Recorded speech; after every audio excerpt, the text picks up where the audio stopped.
Okay, so I've got some slides that I'll be putting up, here we go, to guide me through the next 30 minutes or so. This is the company that I've run or help run at the moment, Ash Wireless, and Creative Wireless Electronics is one of our strap lines. And the talk I wanted to give you today, just to share some of my experiences over in our consulting work and also in earlier time, is successes and scars. You know, what are the things which have gone well? What are the things which actually have bruised us and we've tried to learn from, but sometimes not always.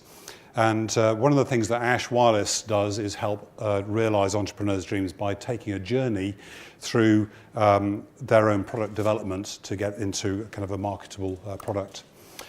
That's a little bit about me. I still actually do teach at the university, so if any of you are looking at taking wireless options in fourth year on the electronics course, then you will probably come across me in one of two courses, or maybe sometimes both if some people take it. I'm the founder of Ash Wireless and Chief Technical Officer now because I've handed on the day-to-day management to a colleague. So I started here actually as an undergraduate and graduated in 1977. And microprocessors were a third-year option when I graduated. It's something actually I met when I went into industry with Marconi, space and defence, and the space and the defence industry in this part of the country was absolutely enormous. Then there were 3 or 4 major companies taking several hundred electronic students per year, and I spent 10 years with them. And got involved in building this kind of thing. I was project manager for designing this. It goes in a Land Rover, and possibly there's a few around still, which is a satellite communications modem. The same kind of modems we have inside our mobile phones. We've probably got about something like 7 or 8 modems inside our phones, and most of that lot could go into a £2 chip today. And but the expense of producing these things is more like 20,000. Wonderful cast chassis. The precursor to this, a trials model, actually used a discrete microprocessor. The whole processing unit was in 5 cards, and you could actually take a card out and say, this is the central processing unit, and put your fingers on the accumulator. For those who are doing electronics or computer science, that'll ring a few bells. And of course, nowadays, there was just a huge improvement in integration. So really what happened later? Peace broke out about 10 years after I joined Marconi. The Berlin Wall came down, people started getting laid off. I just particularly wanted to get involved in looking at helping people in developing countries. It was a particular kind of family passion, something which interested me as well. And interestingly, I managed to get a job here at the university as on the academic staff. And part of working as an academic staff member, I was looking out for these ideas of kind of what to do, and we set up research arrangements with University in Dar es Salaam in Tanzania, and particularly with a colleague in Warwick University, started looking at designs for rural communications for developing countries, particularly avoiding copper theft. In a lot of these countries, as soon as you start laying a telephone line, people are ripping it up a few miles behind and selling it for scrap. Long distances, things like villages are separated by many kilometers in these kind of places, and we developed this idea for which is basically what we would call a mesh network these days, but it was or collaborative networking, where you could make a telephone call from one village to the next, or even into the trunk network, by using other people's equipment in order to relay the call further on. So you could get a call going over several hundred kilometers in hops of somewhere between 20 and 50 kilometers. We started off doing some university research, got quite a few PhD students in order to start the ball rolling and do some basic research and getting some prototypes together.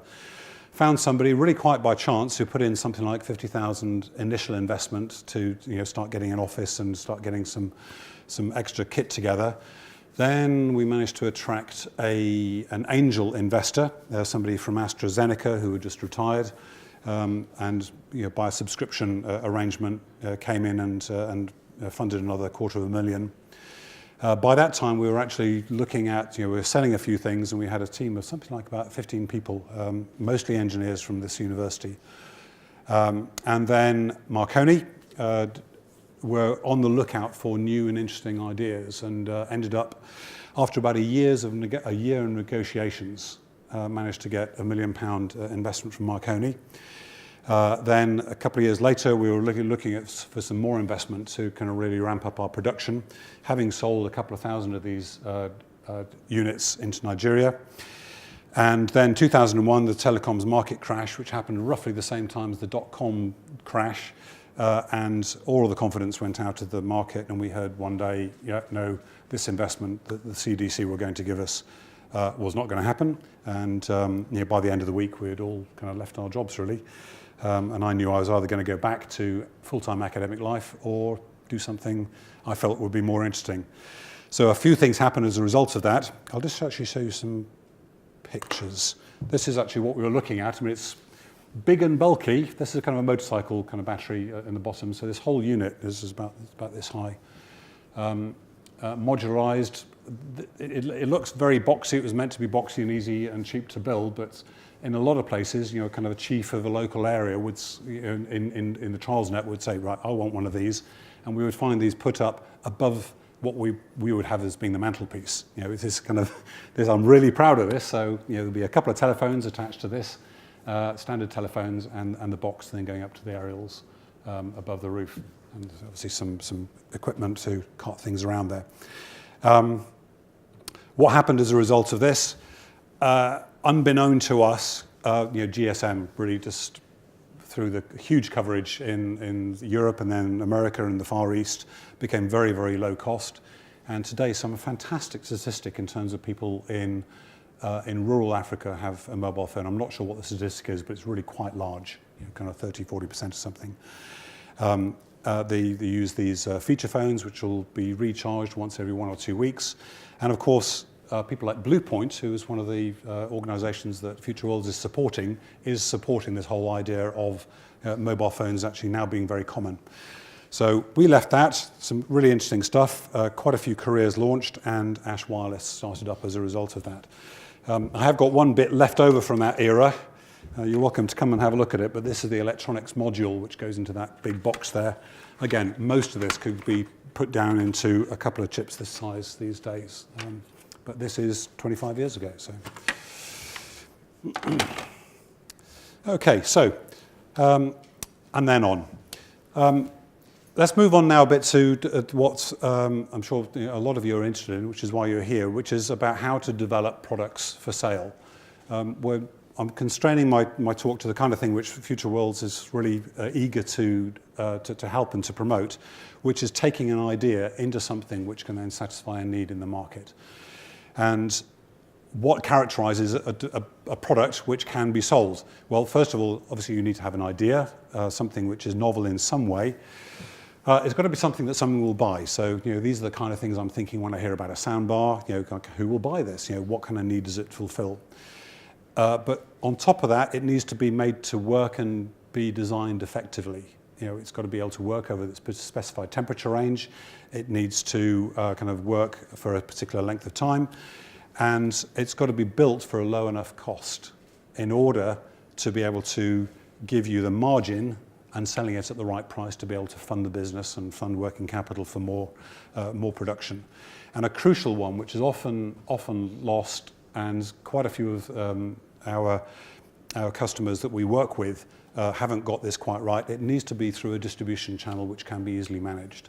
Now, sometimes this is very easy. You're building stuff at home and you can sell it on the web. It's become hugely useful these days.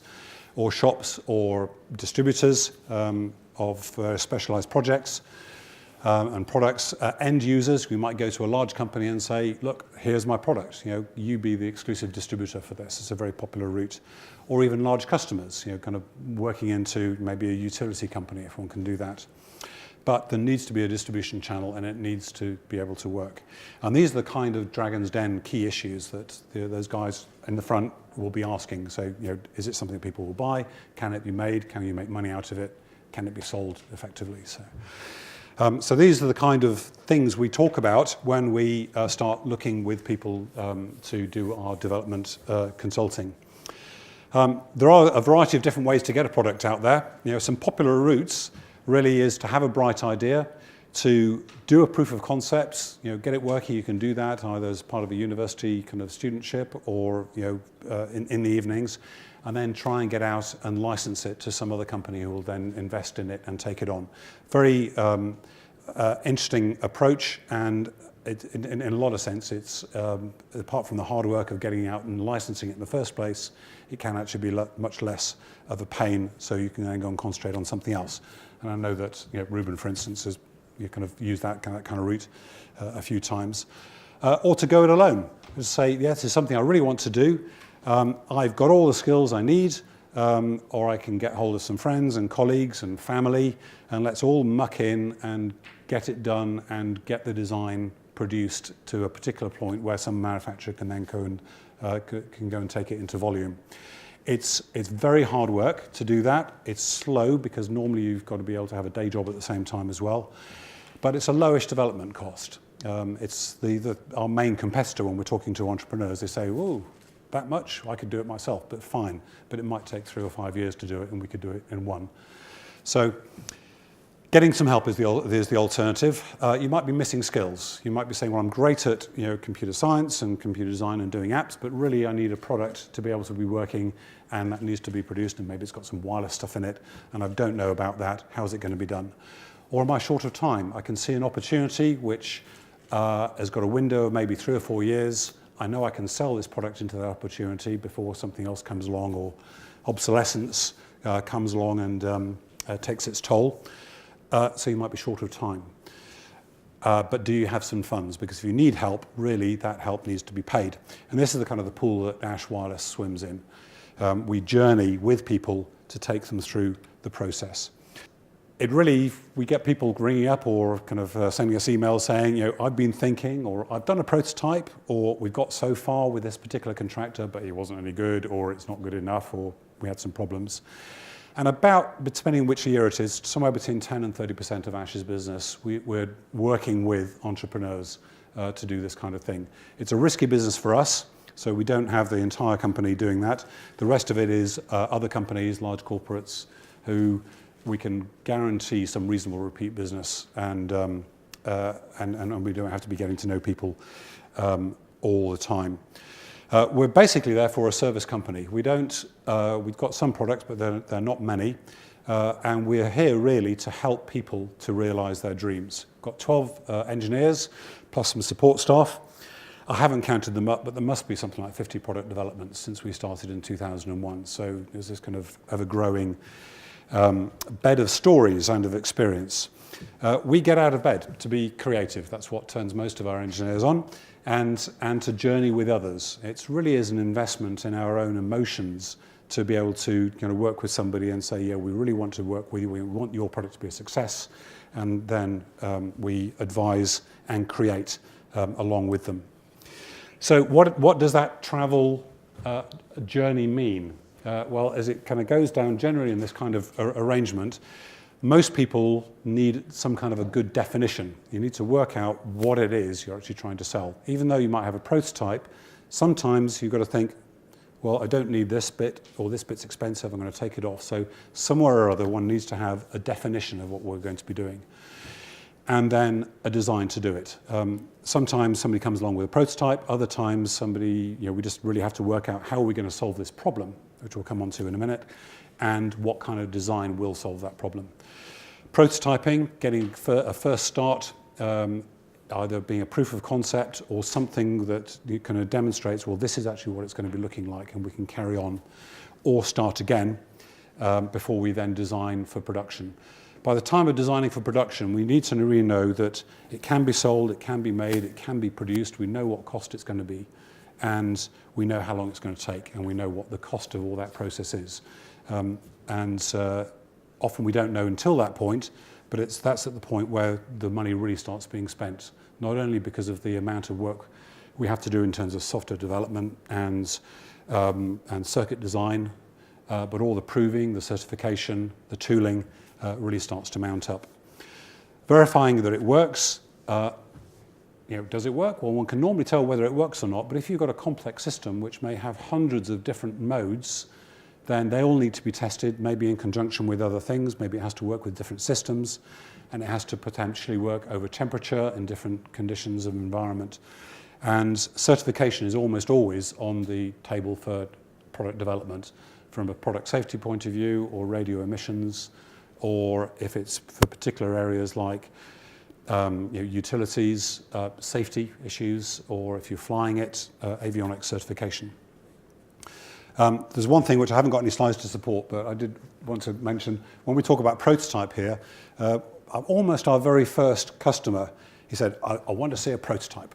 I said, that's fine, we'll make you a prototype. But it's astonishing just how different the word prototype can actually mean between an engineer and somebody who's coming in, he was kind of a kind of catalogue type salesman. And so when we produced something with various bits, there weren't any wires hanging out of it, but there were certainly square jutty bits hanging out of this plastic casing, and the plastic casing wasn't quite big, so we kind of built a bit extra onto it. And of course, his view of a prototype was the kind of thing you see at the Birmingham Motor Show, draped with attractive ladies and shining and looking absolutely fantastic. And so much of the business of journeying with entrepreneurs is all about communication. It's trying to understand each other to make sure their expectations are met. And sometimes they can be absolutely miles out. I'm not surprised to be surprised, but it never ceases to surprise us.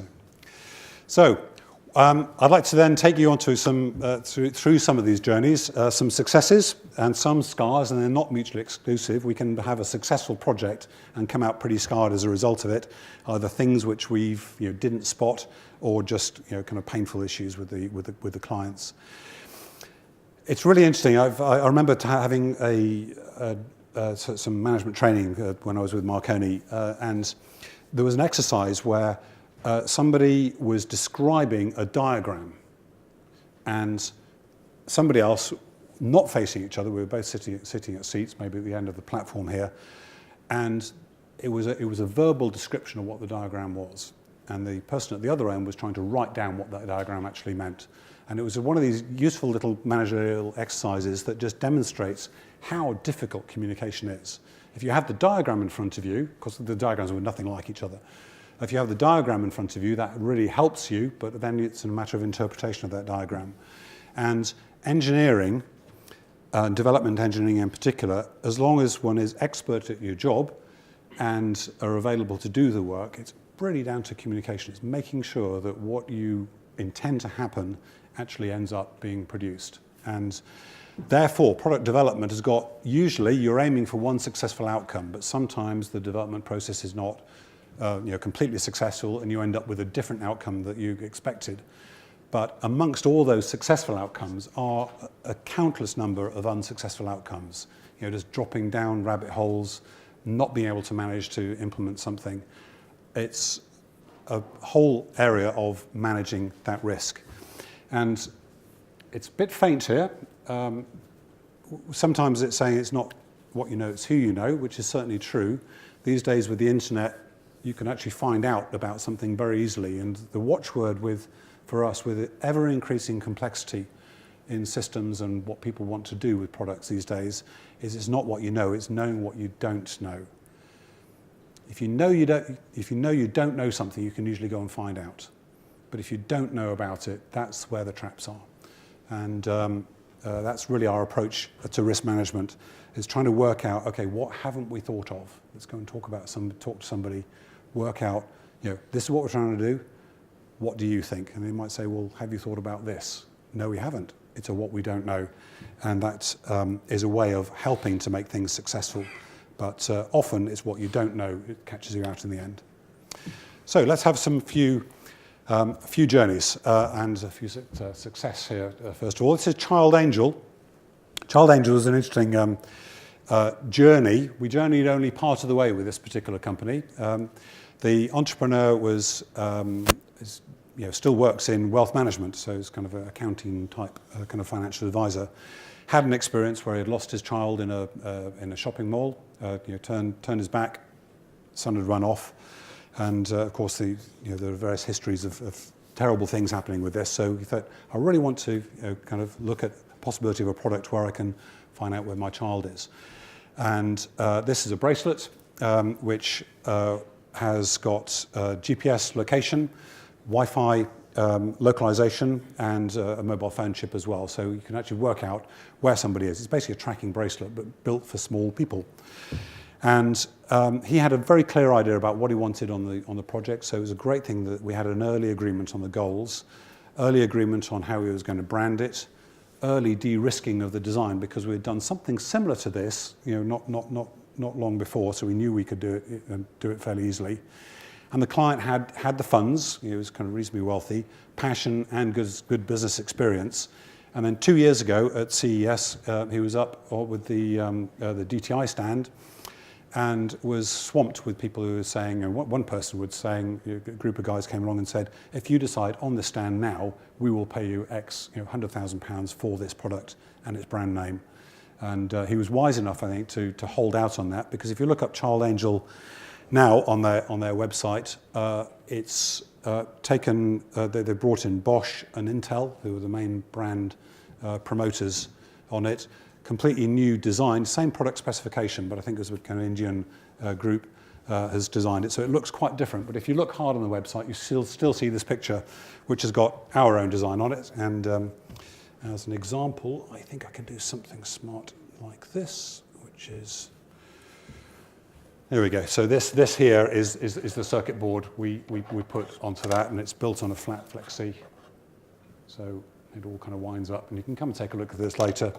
And it's got mobile phone chip, GSM, Wi-Fi, processor, various antennas around, and quite an interesting development. We'll probably get hold of one of the new ones and take it apart and see how they've done with it. So we've left in very good terms with these guys, and it's quite often that we stop our involvement, and the customer has decided to take on their own engineering staff, so it's more under their control, or they just come back for other things as well.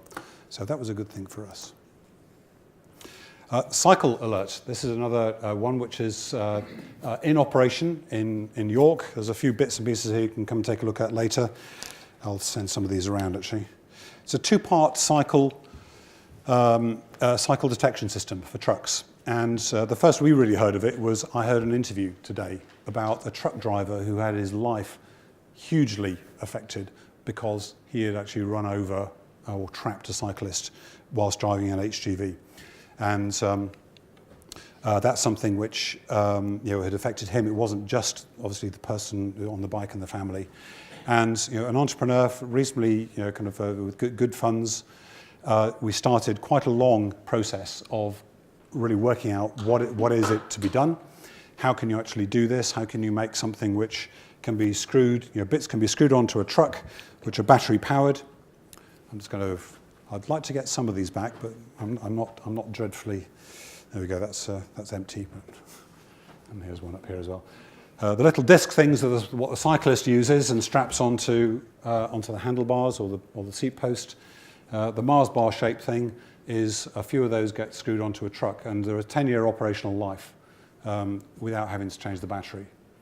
Part of the requirement for Cycle Alert was to make sure that it's very easy to fit to a truck or a bus, and very quick. So operational in New York is into production, but there are some scars. I think particularly for the company themselves, it's a double distribution channel. It's really quite challenging. You need to be able to sell these somehow to cyclists, through cycle shops, but also need to engage with the truck companies. And have a reason for those two things to meet together. Really pretty challenging stuff. Trialing is slow as well. I mean, trucks are expensive. We tried to buy a scrap truck and it was, £20,000 or something for a scrap truck. So they're actually not very easy to get hold of. So you have to persuade a truck to say, can I drill some holes in, or can I stick some stuff on and then send it off and do some experiments with a bicycle? And getting sufficient volume sales to bring down costs, which I'll come on to in another one, is a real challenge. You can't get your cost down until you're producing a lot, but you can't produce a lot until you know you've got the sales channel going forwards. We do quite a lot of wearables work. This is to do with Bluetooth. This actually is relating to women's handbags and bracelets. And we had a telephone call, or it might be an email, I can't remember now, where the consultant wasn't up to the job. There was a couple of Italian guys one working in IT, kind of large systems IT. His brother was from the fashion industry. And this is where the scars started happening, because we thought, okay, we've got a specification, then we know what to do, that's good, and we design to that. And then the next meeting is, well, that's good, we want now to make it a little bit smaller. You think, well, hang on, we've quoted to do this. They were very persuasive and very gentle is not the word, persuasive and pleasant with it. So, and whilst agile sprint, software development arrangements are quite interesting and useful when somebody's trying to work out what to do for something like a website. It's easy to change stuff. When you're miniaturizing electronics, that's where stuff gets really hard, because even changing and moving one component and shrinking a circuit board by a couple of millimeters becomes very difficult. And it was never ending. Part of it was, the drive was coming from the fashion brother, quite used to saying, no, don't like that dress, let's kind of change the hem here, off you go onto the catwalk or whatever. And just a totally different approach to design and fixing specifications. So the spec basically was out of control. Their funds were running out. We were overspending on what we wanted to do. We wanted a journey, but really we just had to say, what do we have to do to get out of this relationship? And it's a real shame, because I don't think anything's happened from it since then. I think some other consultants have had a go, but I'm not sure if we'll ever see that. Halfway through our engagement, we hadn't thought in our specification to say, okay, we'll design this for iOS 5, whatever it was, for the iPhone release. And then iOS 6 comes out. Yeah, okay, we need this to work on iOS 6. Then you discover that all sorts of things changed in terms of the way that Apple handled Bluetooth on that. It was a huge, huge pain. So we should have thought about that. Some of the learning, for prospective entrepreneurs is, don't see your development partner as somebody you can take advantage of. If they're journeying with you, you have to treat them reasonably. As soon as that relationship starts to become combative, you've lost almost all of the creativity and goodwill. All need to carry risks, and we carry considerable risks, as I'll show you later on. But have sufficient contingency for the things which neither of you have actually thought about. So that was that's a scar that still itches from time to time. So. Okay, this is another interesting thing, because we actually were part of this collaborative development. We got another call from somebody that basically said, I've got an idea that will change the world. We get a few of these. This is for older people in particular. And basically this gentleman came along and said, well, okay, I've got this. I've done all this research. We can do this. This is all our financial projections. We want you to be part of this, and then you can have a certain amount of the company. So, collaborative development with payback later if it was all successful. We were quite light on work at this particular time. It was a few years back.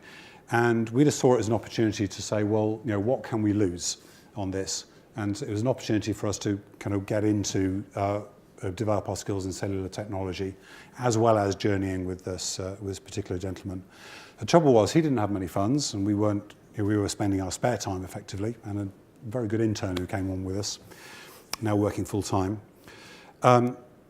So it was slow due to lack of funds. And the problem here is that it was dragging on, a couple of years, and the ideas and even the components start to become obsolete if you're waiting that long time. The client also, this is one of the problems, wanted to do everything else. So he knew he couldn't do the electronics, but felt that he could do things like the casing. The trouble was, no experience or flair, and we stopped at the point where we needed to spend some more money to get a new PCB done. And the product soon, if you look up wearable GSM alarms for old people, there are probably 4 or 5 products out in the marketplace right now. So in fact, even Child Angel has branded itself as being with a different brand, kind of Old People Angel or whatever, as well as Pet Angel, I think they've gone for. So from an entrepreneur's point of view, make sure you get skilled people around you. Don't assume that you can get something done if you know that actually you can't. It gets really very difficult.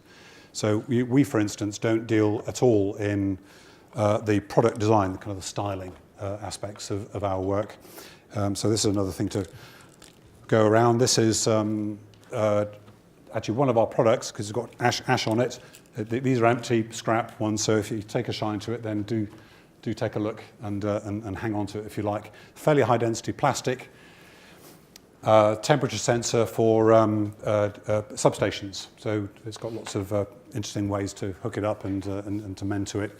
But in terms of the styling and making sure that it meets our requirements, then we get a local company to work on that kind of thing. We only do the stuff inside, the green stuff. But we know how to work with product designers to make things look beautiful.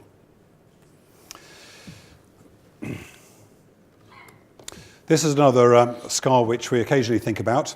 And actually this was a scar which we precipitated ourselves, because it was us who said, we've got an idea we think will work. It's to do with radio ranging.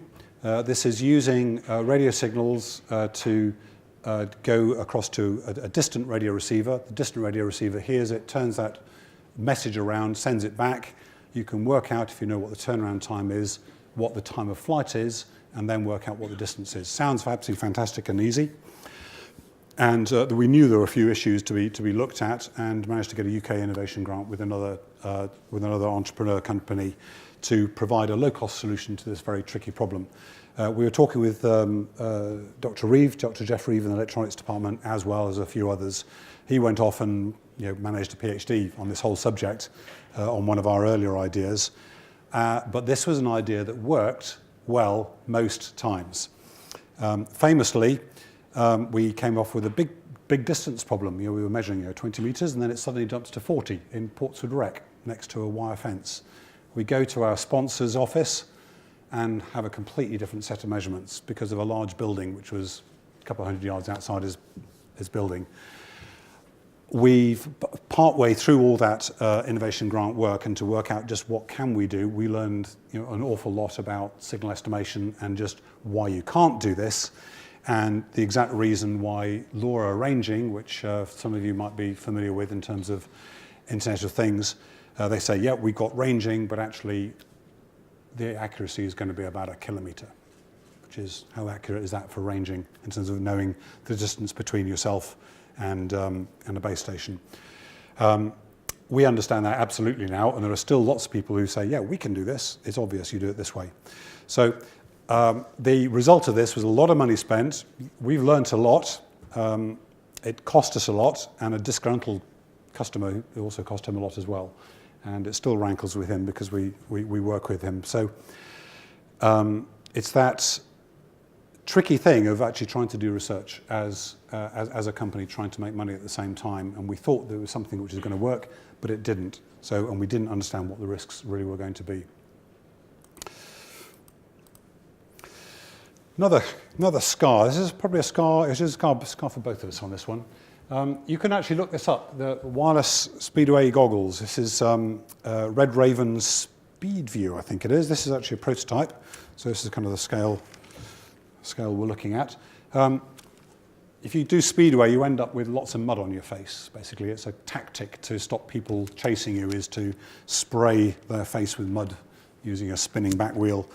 And normally these goggles you have, which have got a tear-off strip on them, but this is a wireless activated goggles with a kind of a reel, a bit like a 35mm canister of film, which as you activate it just wipes the mud off, and it's absolutely fantastic. It scrapes it off on these little blades. Very nice little product. And the entrepreneur, very persuasive, very smart Irishman, did a first generation product, which was this one here, had all sorts of funny issues with it, and he said, actually, they've gone bust. The receivers have taken all of the computing equipment, and I have absolutely no design data. So he had a prototype. We take a look at the prototype boards, and then he's very carefully arranged for all of the markings to be taken off the integrated circuits. So we've no idea actually what was in it, so we could deduce some things. So we did the second generation from scratch, fixed a lot of the issues which he had said were problems, got some really nice arrangements, produced several hundred of these things. But this poor guy was living with his mum, so no house or assets, no savings, lots of persuasive power. He had managed to persuade the Chinese manufacturer to at least have some credit, but it wasn't, I think, enough for him. And so he was having to then to sell his next stock, but then because the cost of product was so much because it was a low volume production, all of that, there wasn't enough to actually do some changes and start up a new production. So he was in a classic Death Valley in terms of product development. He needed just the funds in order to invest into a second manufacturing at a larger volume because the product was there. And actually you can still buy these. We need to work out what's been happening. So despite market interest, this was a classic funding problem. And he didn't have, or I don't know why he hasn't gone kind of crowdfunding routes or whatever, but it was sad to see that because it was a really smart product. We had some scars on that, which I'll kind of talk about in a moment as well. So yeah, here we go, this first one. We used a Texas Instruments system on a chip, keep it very low cost. I think the whole thing was about less than £1 for the entire processor and radio. It was a few years back. It was a design that Texas Instruments, a huge company, had cobbled together. So it was an old microprocessor design and then an extra bit onto it to make it work at very low power. But actually getting that low power mode to work, so we didn't have to have any on-off switches on this, took what should have been a couple of days, 4 weeks or so of work, of extra stuff. Just destroyed all the profit on that job. More recently, Xilinx Zinc. Those of you who are aware of this, there'll be a few people around who will recognize what that is, a high-speed, complex, field programmable bit of hardware. Their development environment changed 2 or 3 years back. All their training manuals say this is how you actually train yourself. None of the examples worked. How on earth do we can train ourselves on this if nothing's working? And we took 3 man-months to actually get even an understanding of how to build something, effectively sorting out Xilinx's bugs in their training system, where we'd estimated a week. It's a huge cost to actually bear when you've already assuming that you can learn from somebody who says, yeah, we've got the training material. Sometimes things can go really very badly wrong. Customer threatening legal action because we don't agree on the interpretation of a specification. This is the danger with very high-level specs. I want a system to do this and give me this kind of experience. And actually writing that down and then agreeing on the understanding of that writing down is a real warning sign for us. So what we will normally do these days is say, right, this is not a detailed specification. We will agree to an initial work package to get a detailed specification done. If you haven't got it by the time of a fixed time, then you actually need to go and do it yourself or whatever. But it's such a difficult thing because if we've got a fixed price, the overruns that we incurred on this because of the threat of going to court means that we've actually ended up getting paid the equivalent of the minimum wage. This is trying to run a company with all the extra overheads as well. So that's not for the whole company, of course, but the people who are working on it. So that's the kind of thing which makes me feel very upset. So pulling out of some of that stuff, what are some of the common features of success? You've probably got the idea, an early and clear definition of the product to be done is really useful. So, a prototype which works, okay, we've got to replicate this, but in a lower cost package or something, or a plan to get to a clear definition. That's a really useful feature, which is a good distinction for success. If you're a customer, the entrepreneur, you're looking for help, be adaptable and particularly listen to advice. We've often found real sticking points with entrepreneurs who are saying, you really need to get somebody to look after this particular thing. If you don't want us to do it, go and get somebody else to do it because there will be problems later on. Oh, yeah. Don't bother me with that or something. There's their understanding of the market needs and how you're actually going to get there in terms of distribution. It's comparatively easy to get a design to be able to be produced at the right cost and to do what you want. But actually getting to sell it and getting it out into how you're going to distribute it, very much more difficult. Some of the other masterclasses might talk about the typical margins between cost of producing something and what it needs to sell at. A minimum is probably something like about a factor of 3 in order to run a company on that single product. Toy companies tend to operate on more like 10. So if you buy something for £50 in a toy shop, the toy shop will take a 40% margin anyway, but that probably costs about £5 to produce in volume. And it's not that, wow, people are making masses out of this. There's just an awful lot to be done. We at Ash are not in the business to be rich on this. It's very easy to be poor, as you can probably gather. So, and have some funds available really helps. Don't screw your collaborators, because that will get sour. And have some contingency, because there will be things which are not met. Stuff that leads to scars. Well, of course, lack of clarity or stability in the specification. That's going to be obvious. Don't aim too high for too short a time. Don't be too ambitious. Sometimes just even testing something and making sure that it's in a producible state can take so long. Just go for a minimum viable product. You can use that to test out your distribution and your market. Don't drive down the development cost at the expense of your fellow travellers. People will get, if they still come with you, they will get disillusioned and upset. Sometimes we found, and I've been stirring around all the non-disclosure agreements we've got in place with our customers, so there's not a huge amount of detail in some of these things, but if we detect a lack of openness or defensiveness in somebody's business plan, then we've learned to realize that that's quite often something where some bad practice could well be happening. It's far better to just be open as a fellow traveller. Don't think I've got this great scheme that's going to be doing something, because often your fellow travellers will help point out some of the issues with that. And of course, a lack of appreciating the risks from both clients and consultants. If you don't understand where the problems are going to be, then that's where the problems are going to be. It's not what you know, it's what you don't know is where you need to be looking out. And I think that is it. So thank you for listening. So Rapley, any questions?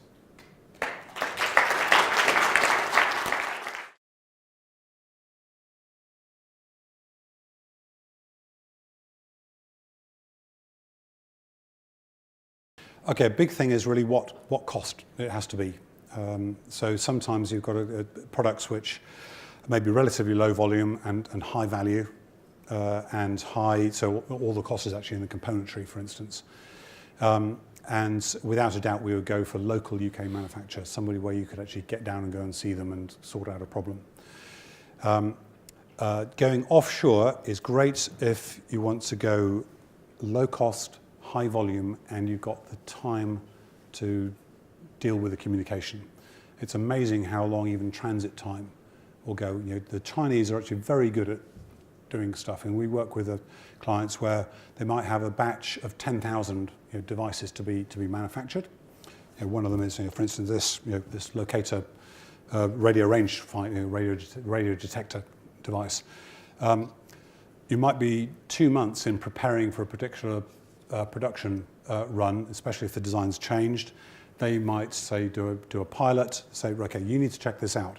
We'll send it to you. 10 days later, it arrives. Say, okay, there's a change. Right, another 10 days. It's a month's gone by before you know it. That can be done in 2 or 3 days of communication with a local manufacturer. But the Chinese will then say, okay, we're doing your mass production on Thursday afternoon. 10,000, poof. And it's just astonishing how they do it. Big surface mount lines, and a room twice as long as this, filled with several rows of manual assembly girls, mostly, just doing stuff. And it all gets done very, very quickly. So they are very, very careful to make sure that if what you say needs to be done, gets done, and that's it, and it has to work. So a halfway house is to work with companies that have got a partnership or a Chinese owned. So we work with somebody down in Havant, where we will say, okay, let's get this started, and then they have got the opportunity then to transfer production. So we did this with Cycle Alert, for instance. So you might have a few hundred developed and built in the UK, but if you're going to go to somewhere over about 5,000 off on this size product or so, it starts to become make sense. It's becoming more expensive in China, but we pretty well exclusively get our plastics done in China. So the plastics which have gone around the room there, tooling, the tooling manufacturer and the plastics manufacturer is almost always much cheaper in China. So there are other places like Eastern Europe, which the turnaround times are a lot easier to go. And we've got a few clients and potential clients who actually have gone there. There are quite a few stories of companies, UK companies, that have outsourced their manufacturing and now bringing it back again, because you don't have to have that many flights out to China and 2 weeks of staying and sorting out a problem before all of your benefits of price reduction by going offshore have evaporated. So, case by case basis, definitely.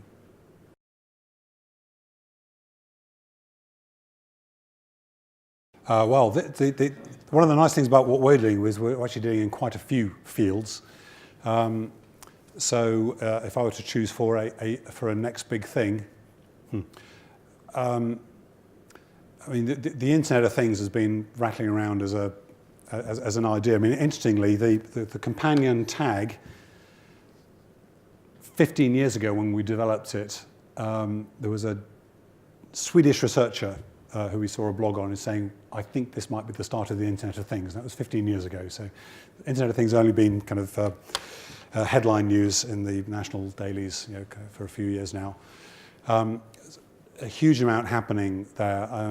One of the joys of teaching here is that my wireless networks course, we look at all of the new wireless networking standards every year, and everything every year has changed. And so, for instance, just looking at how Bluetooth are now pushing ahead to actually a proper radio link rather than something which might work over 10 meters or something, is going to make a really big difference in how that's going to be used in sensors.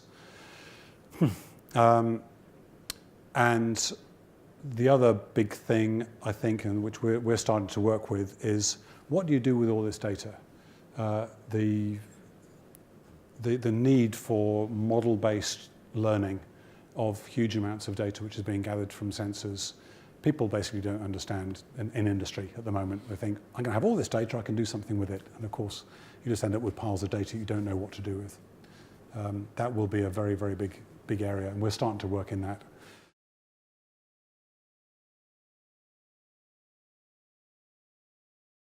Yes, we do, yeah. Our sweet spot is low power wireless sensors. So we do work in sensors, and we do work in low power stuff. And because, for some historic reasons, mostly actually to do with an old colleague of mine, Neil Ross, Dr. Neil Ross, who you'll remember, still works for us into power supplies. So we're doing a lot of work on rail braking systems, just as providing resource into a UK company on that. And it's nothing to do with wireless, even though we've met them to do with wireless. Nothing to do with that, but yes, we get involved in a lot of stuff. Power station or power distribution monitoring takes up a lot of our work, but we do use wireless in the communications on that. So.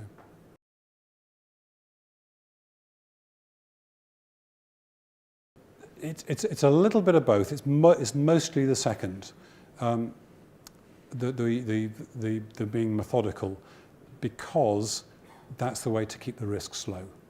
So before we will embark on a design program, we actually now have a fairly formalized design process where we'll say, okay, what are the requirements? Where are the risks requirements? How can we reduce that risk? Within that, we'll do the fast and dirty stuff as well. So at proof of concept level, yeah, absolutely. So we were talking something yesterday with a client. Yeah, that's an idea. And I expect that somebody in the company by the end of tomorrow afternoon would have said, okay, I've just spent half a day and I've prototyped it up and here it is. So it's nice being small. Certainly the big companies tend not to have the break it type of thing. But we will always work from as close to first principles as we possibly can. So we'll work out from a theoretical standpoint, is this going to work, rather than lashing something together and finding out it doesn't work, then trying something else. We'll always, one of our maxims is, if something's not worked or is a surprise to you, you need to find out what that is, because in 6 months' time it's going to come and bite you. And worse still, it'll bite you when you've just produced 10,000 of them. and that's really bad news. So, as an example of just how cautious people end up being, again, rail systems, braking, as in brake systems, safety engineering. So with these guys we're working, we will have a conference call and write a report about changing a single component in production. It's that important, because if it doesn't, you get all sorts of aggro later. You've got to be sure about what's going to be, what the result is, and that's good and challenging from electronics, from an engineering point of view, because you need to know why something is going to do something. Okay, thanks, Steve. That was really, really good. Good. Thank you.